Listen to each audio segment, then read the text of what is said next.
It was a quiet afternoon in a small southern town, where everyone seemed to know everyone else. The streets were calm, the sun rested gently on the rooftops, and birds sang softly in the distance. On a corner, a small house stood surrounded by rose bushes. Inside that house lived an elderly woman named Mrs. Robinson. She was in her late 60s, a kind-hearted lady with silver hair and a warm smile that made everyone around her feel at peace. Mrs. Robinson had lived in that neighborhood for over 30 years. People often saw her sweeping her porch, talking to kids on their way to school, or handing out cookies on Sunday afternoons.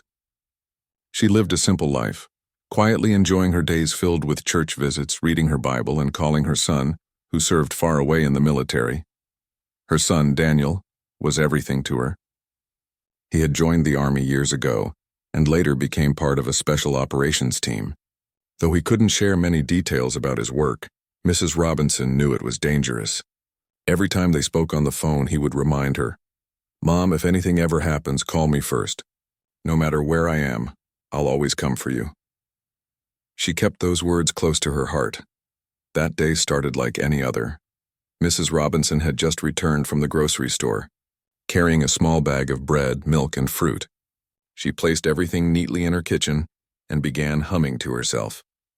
But not far from her home, something was happening, something that would soon bring her peace to a sudden stop. 2 local officers were patrolling the area, responding to a call about a suspicious person in the neighborhood. A neighbor, new to the area, had seen an elderly woman walking around slowly and thought she might be lost or acting strangely.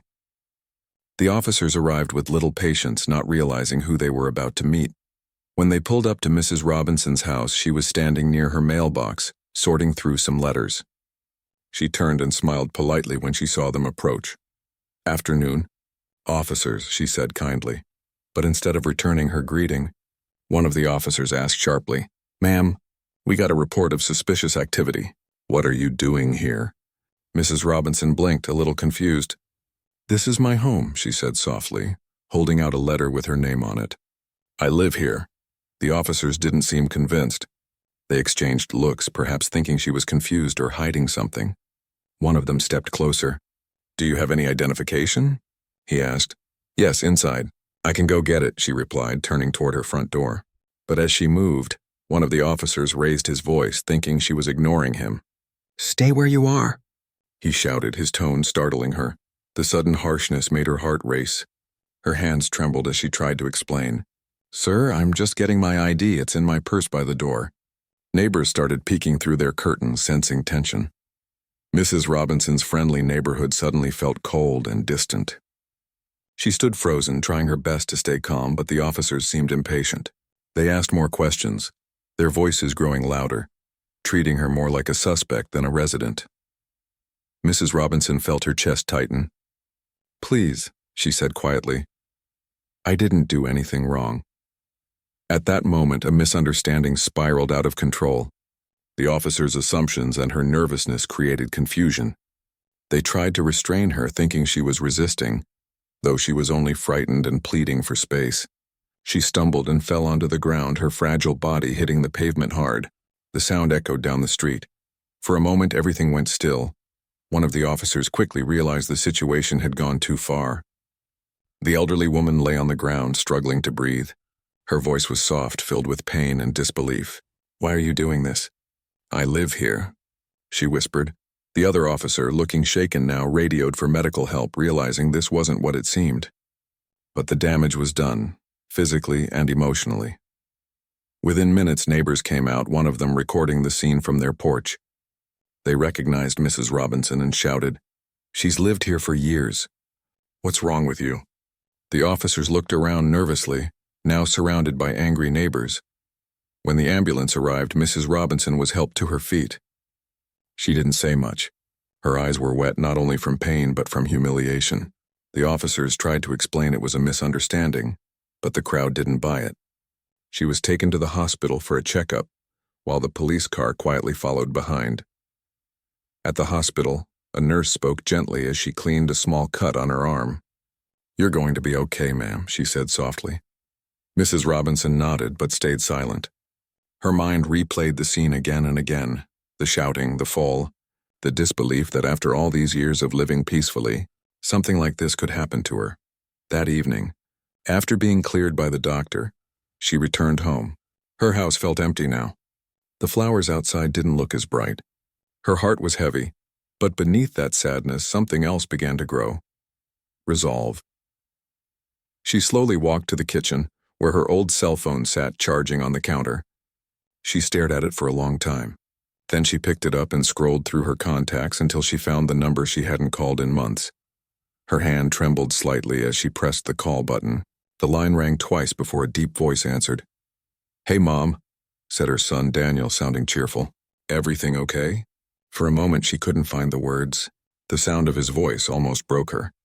She took a deep breath, trying to stay composed. "Daniel," she said softly, "I need to tell you something that happened today." Her son's tone immediately changed. "What's wrong? Are you hurt?" She hesitated. "Some officers came by the house. They thought I was someone else. It got out of hand."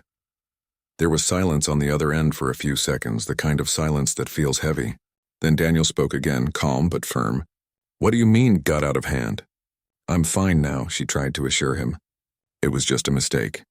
They said they were sorry, but Daniel could hear the pain in her voice.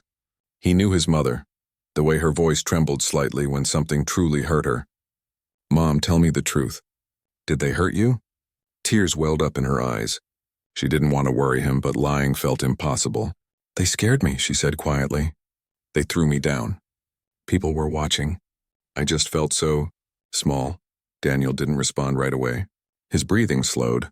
He was trained to control his emotions, to stay calm under pressure, but hearing those words from his mother stirred something deep inside him. "Where did this happen?" he asked finally. "Right here at home," she whispered. "But don't do anything foolish, please. I just wanted to hear your voice." He didn't answer that part. Instead, he said softly, "I'll be home soon." She tried to stop him. "No, Daniel, you're too far away. I just need rest." But he had already made up his mind. After hanging up, Mrs. Robinson sat quietly, staring out her window.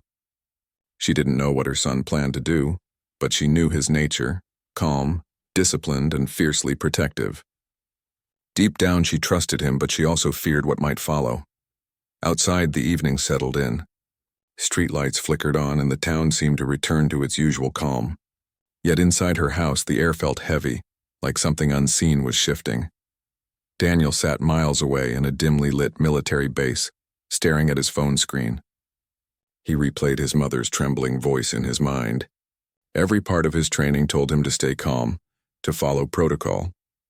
But this wasn't just any mission. This was his mother. He stood up quietly, grabbed his jacket, and walked out into the night. Back in the little house on the corner, Mrs. Robinson sat in her favorite chair, the phone still in her hand. For the first time in years, she didn't feel safe in her own home. She whispered a quiet prayer, hoping that whatever her son decided to do next, it would bring peace, not more pain. The clock on the wall ticked softly. The world outside carried on as if nothing had happened. But somewhere out there, a son had just decided that no one would ever make his mother feel helpless again. And the town, still unaware, was about to learn what it means when a Delta Force soldier comes home. Not for duty, but for family. Daniel didn't sleep that night. His mother's voice kept replaying in his head. The calm way she tried to sound strong only made him more restless. He had spent years facing danger in distant places, but nothing had ever made his chest feel this tight. It wasn't about anger. It was about something deeper. The thought of his gentle mother being treated without respect, without care. By early morning, he was already on the road.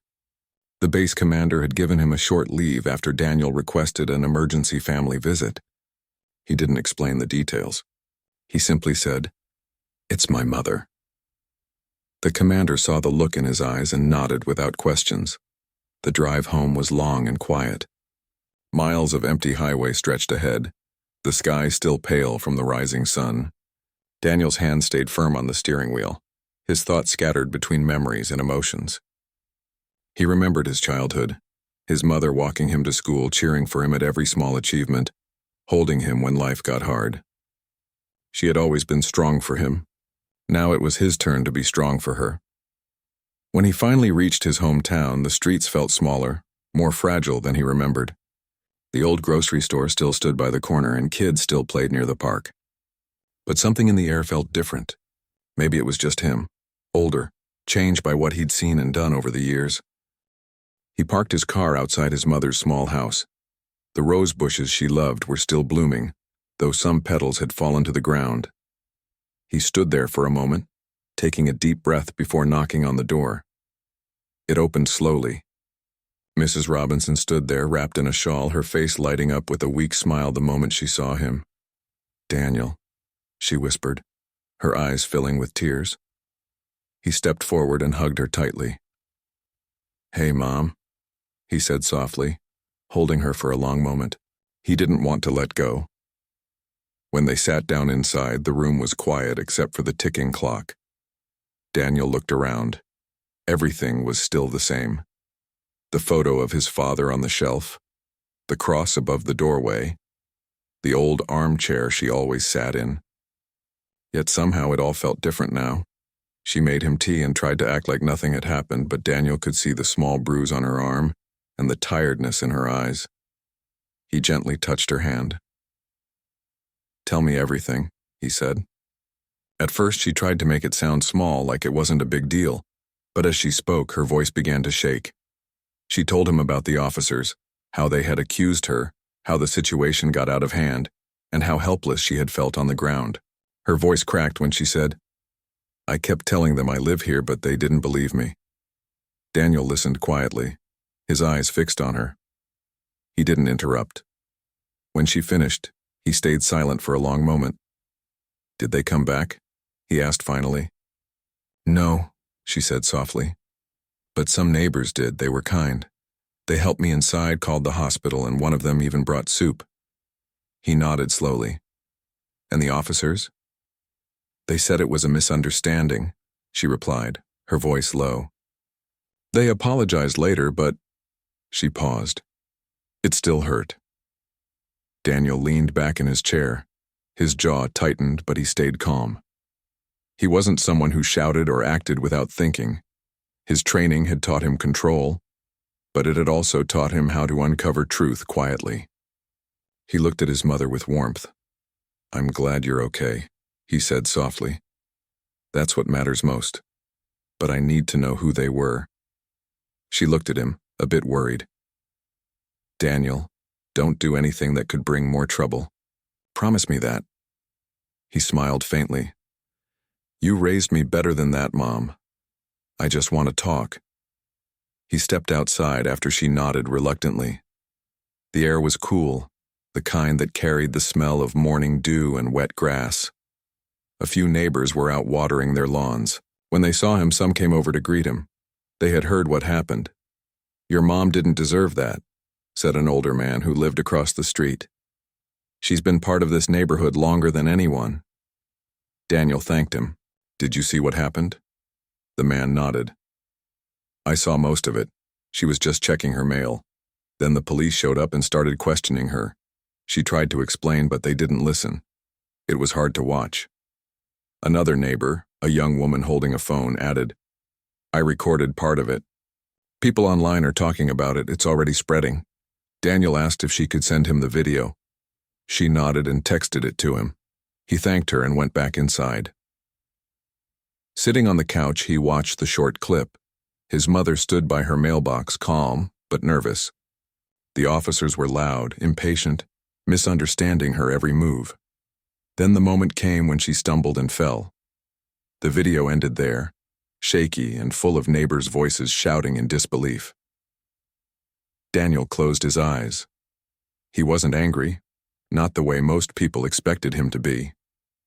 He just felt a deep sadness, the kind that comes from knowing someone gentle was treated unfairly. Later that afternoon, he drove to the local police department.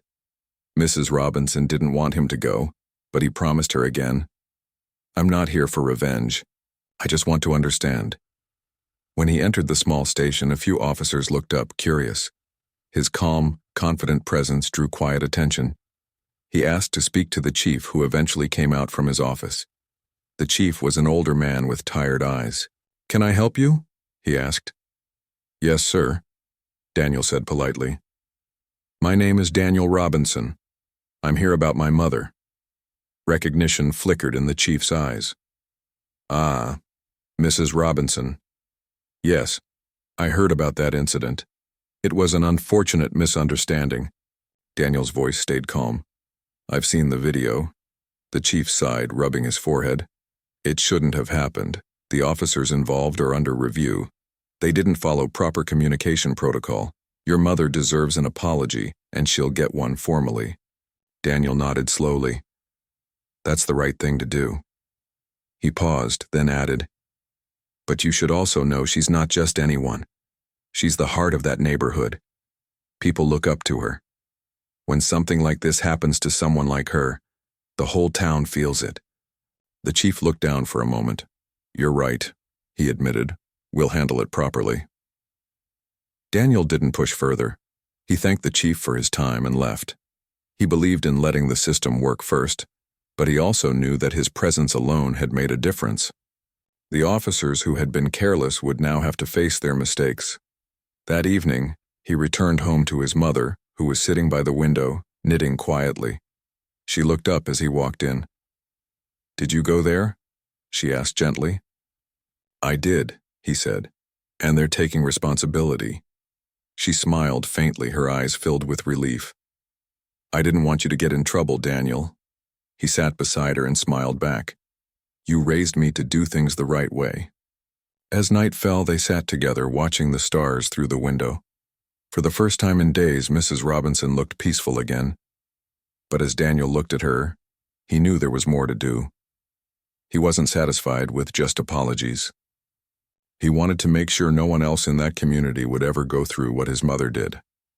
The next morning, he started making quiet calls, not to military contacts, but to local organizations and community leaders.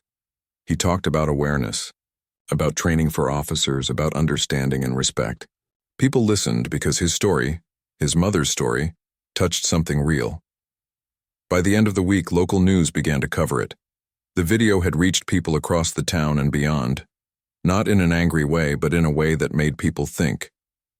When reporters asked Mrs. Robinson if she wanted revenge, she simply said, "No, I just want people to see each other with kindness again." Her words spread faster than any argument could. Daniel stood beside her at a small community meeting days later. People clapped for her bravery. The officers involved had already been suspended pending review, but more importantly, the department had started talking about changes, real ones. Daniel looked at his mother with pride. She didn't just survive injustice. She turned it into something that could heal others. That night, as they sat together, Mrs. Robinson touched his hand and said softly, "You didn't come home for revenge. You came home for love. That's what makes me proud of you." Daniel smiled, his eyes warm. "I learned that from you, Mom." Outside, the street was quiet again, just like before. The roses by the porch swayed in the evening breeze. The world had hurt her, but she had chosen peace over hate, and that made her stronger than anyone could ever imagine. A few days had passed since the meeting at the community center, but the town was still talking about it. People who had never met Mrs. Robinson before now spoke her name with respect. She had become a quiet symbol of strength and forgiveness. Though she never asked to be one, she still woke up early each morning, made her tea, and watered her flowers. Yet there was something new in her, a calm courage that came from knowing she had faced fear and refused to let it harden her heart. Daniel stayed with her for a while longer. He told his base he needed extra time to make sure his mother was truly okay. His commander agreed. Everyone on his team respected family. They knew that for soldiers like Daniel, family was the only thing stronger than duty. Each morning, Daniel would sit on the porch, drinking coffee while his mother tended to her roses. Neighbors passing by would wave, and some would stop for a quick chat. People felt safer seeing him there, and Mrs. Robinson seemed more at peace knowing her son was home. But inside, Daniel was still restless. He wasn't one to sit idle, and something about the whole situation still bothered him. He had seen too many places where small mistakes led to bigger problems. He didn't want that to happen here. One morning, he went for a walk around town. The streets were familiar but quieter than he remembered. Some people nodded politely. Others looked away, unsure how to act after what had happened. The local diner, which used to be full of laughter and chatter, felt tense. Daniel sat at the counter and ordered coffee. The waitress, an older woman with kind eyes, poured his cup and said quietly, "You're Mrs. Robinson's boy, aren't you?" "Yes, ma'am," he said with a small smile. She nodded. "She's a good woman. Everyone knows it. What happened to her wasn't right." She hesitated, glancing around before adding, "This town needs to heal. People are scared to talk, but they want things to change." Daniel listened carefully. "Sometimes change starts with small conversations," he said. She smiled faintly. "You sound like your mama." After finishing his coffee, he left a tip and walked out into the cool morning air. Her words stayed with him. Small conversations, that was something he could help with. Later that day, Daniel went to see one of his mother's neighbors, Mr. Carter, who had recorded the video. Mr. Carter was a retired teacher, thoughtful and calm. The two men sat in the backyard with lemonade, talking about what had happened and what could be done next. "You know," Mr. Carter said, "it's not just about what those officers did. It's about how people see each other. Somewhere along the line, we stopped seeing our neighbors as people. We started seeing them as strangers." Daniel nodded. "That's what my mom said too. She doesn't want anger. She wants understanding." The two men talked for hours. They came up with an idea, a community project that would bring neighbors and local officers together. Not for speeches or arguments, but for something simple: conversation. When Daniel told his mother about it that evening, she looked at him with pride. "That sounds like something this town could use," she said. "You bring people together and I'll make the food." She wasn't joking. Within days, she had her kitchen filled with ingredients: trays of cornbread, bowls of salad, sweet tea, and pies cooling by the window. Word spread fast through the neighborhood. People were curious, a little hesitant, but willing to come. The event took place in the small park near the church. The sun was gentle, a soft breeze moving through the trees. Folding tables were set up with food and drinks. Children ran around laughing while adults gathered slowly in groups talking quietly. A few police officers showed up too, including the chief. Their presence made some people nervous at first, but Daniel greeted them politely, shaking their hands. "We're here to talk, not to blame," he said with a calm smile. Mrs. Robinson stood beside him, her shawl neatly folded over her shoulders. She greeted everyone who came, her warmth breaking the tension. She didn't speak about what had happened to her. Instead, she asked others how they were doing, listened to their stories, and smiled the way only she could, with kindness that felt like sunlight. As the afternoon went on, something unexpected began to happen. People started opening up. They talked about fear, misunderstanding, and how everyone just wanted to feel safe and respected.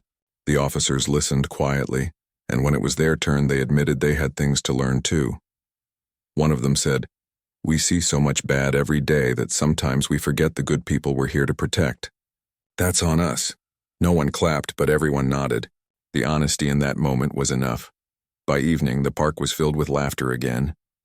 Kids played near the fountain, music played softly from someone's phone, and the smell of home-cooked food filled the air. Mrs. Robinson looked around with a smile that reached her eyes. "See, Daniel?" she said softly. "Peace isn't made by power. It's made by people talking and caring again." He smiled back. "You're right, Mom, you always are." The gathering became a turning point for the town. Over the next few weeks, more meetings were held. Local officers began walking the neighborhoods not to patrol but to visit. They talked to residents, shared coffee with shop owners, and learned names.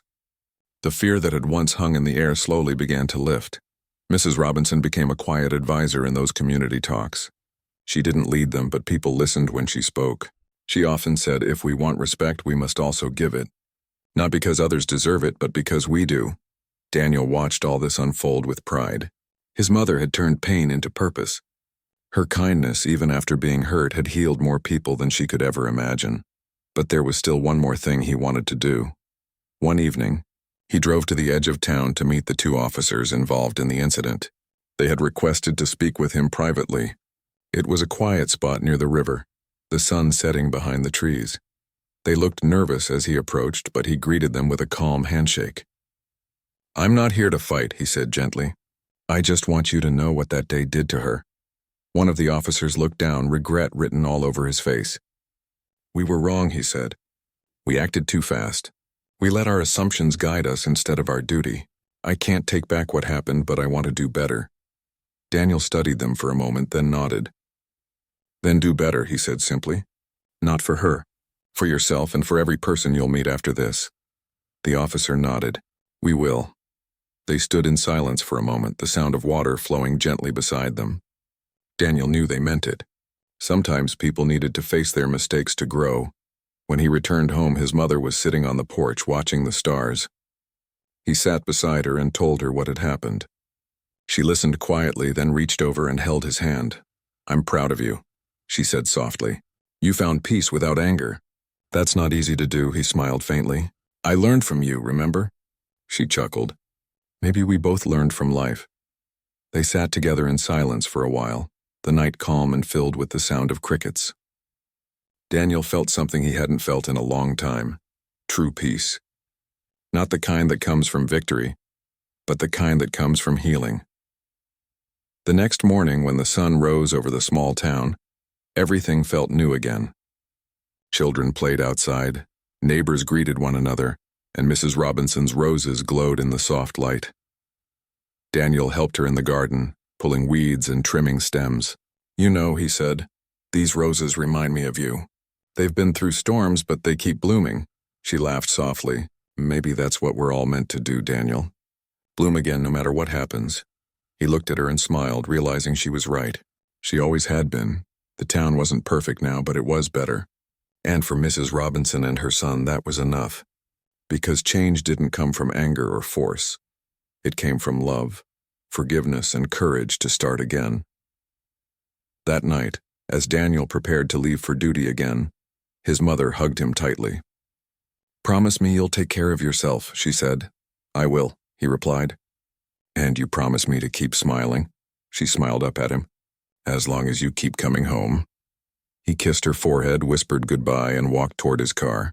As he drove away, he looked in the rearview mirror one last time. His mother stood on the porch, waving softly. Her figure framed by the light of the house, strong, peaceful, and full of grace. The road ahead was long, but Daniel carried something powerful with him. The quiet strength of a woman who had taught him that even when the world feels unfair, kindness is still the most powerful weapon of all. Weeks passed after Daniel returned to his base. The town had slowly started to feel different, quieter, kinder, and somehow more connected. The story of Mrs. Robinson wasn't just a memory anymore. It had become a lesson that people carried in their hearts. The officers involved in the incident had been disciplined, and part of their reinstatement required community service.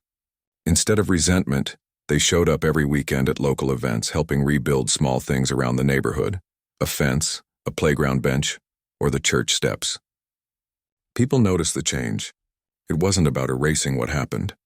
It was about making things right, one small act at a time. Mrs. Robinson often saw them from her porch while watering her roses. The first time they walked by, they waved shyly, unsure if she'd respond. She gave them a small nod, nothing dramatic, just a quiet sign of forgiveness. It was her way of saying, "I see your effort." Even though she was still recovering emotionally, she didn't let fear control her. She started visiting the local school again, reading to the children during story hour. They loved her gentle voice and how she always added little life lessons in her stories. She'd end every session by saying, "Remember, kindness is free. Give it every day." Meanwhile, Daniel kept in touch with her as often as he could. Sometimes his calls came late at night when the world was quiet and the house felt too big. "How's my favorite lady doing?" he'd ask, his voice tired but full of warmth. "I'm fine, son," she'd say. "The garden's blooming." "Your neighbors miss you," he'd chuckle softly. "I miss them too, but I miss you the most." They talked about everything: the weather, the neighbors, the town meetings, but never directly about what happened. That chapter was closing, slowly but surely. What mattered more now was how life was rebuilding itself around them. One sunny afternoon, Mrs. Robinson received a letter from the police department. She opened it slowly, her hands trembling slightly. It was an official note thanking her for her patience and grace, and inviting her to speak at a small ceremony the town was planning. A ceremony to honor those who had helped bridge the divide between the community and law enforcement. She stared at the letter for a long moment. Public speaking wasn't her thing. She had always preferred quiet gestures over loud moments. But something about this felt important. It wasn't about her. It was about everyone who had learned, changed, and grown from that painful day.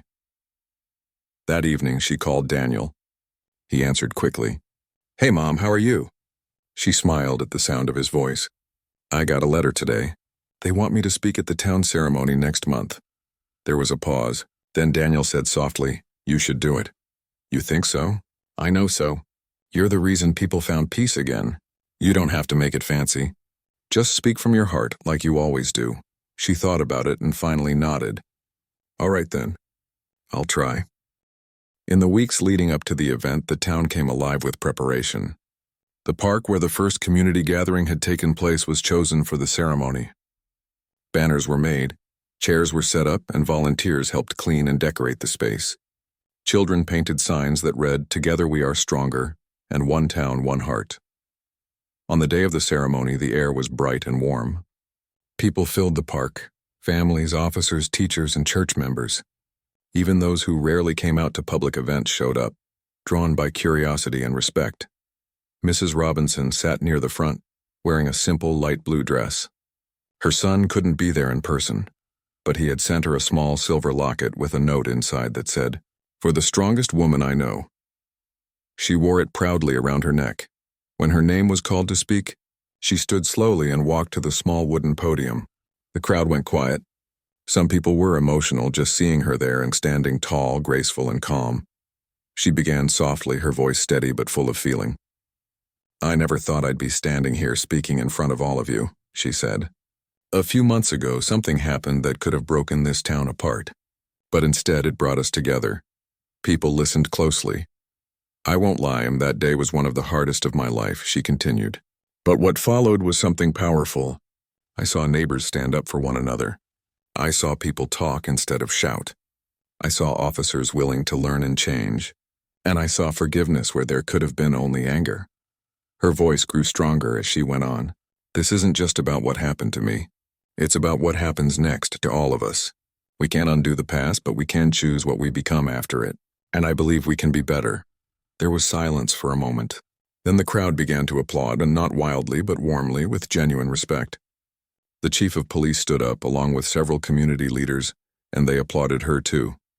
As she stepped down, people came to shake her hand, thank her, and tell her how much her words meant. A young officer approached her, clearly nervous. "Mrs. Robinson," he said softly, "my mother told me about you. She said you taught this town what real strength looks like."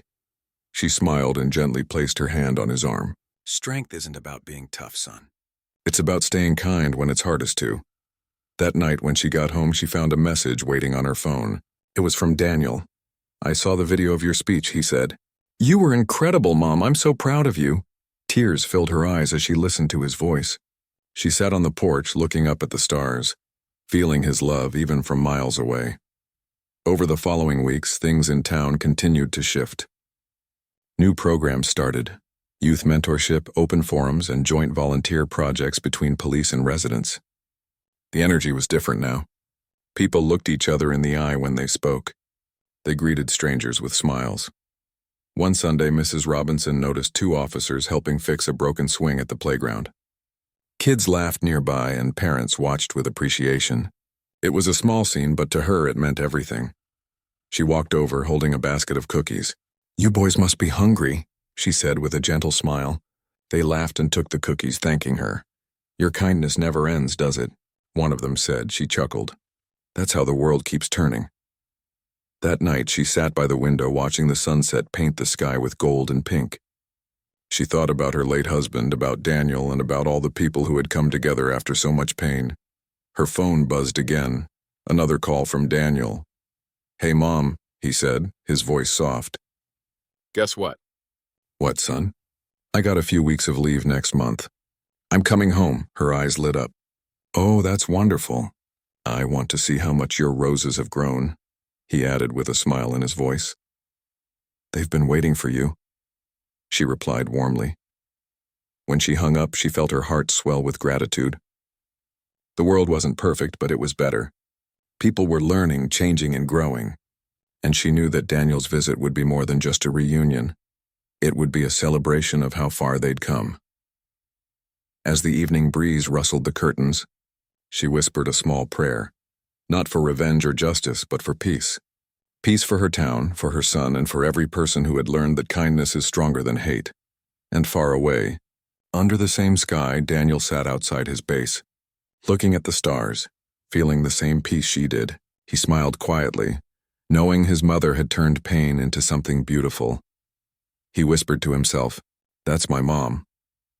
The wind carried his words softly into the night, from a soldier's heart to the home he'd soon return to, where a mother waited, strong and full of grace, proving that love can heal even the deepest wounds. The morning Daniel came home, the sky looked softer than usual.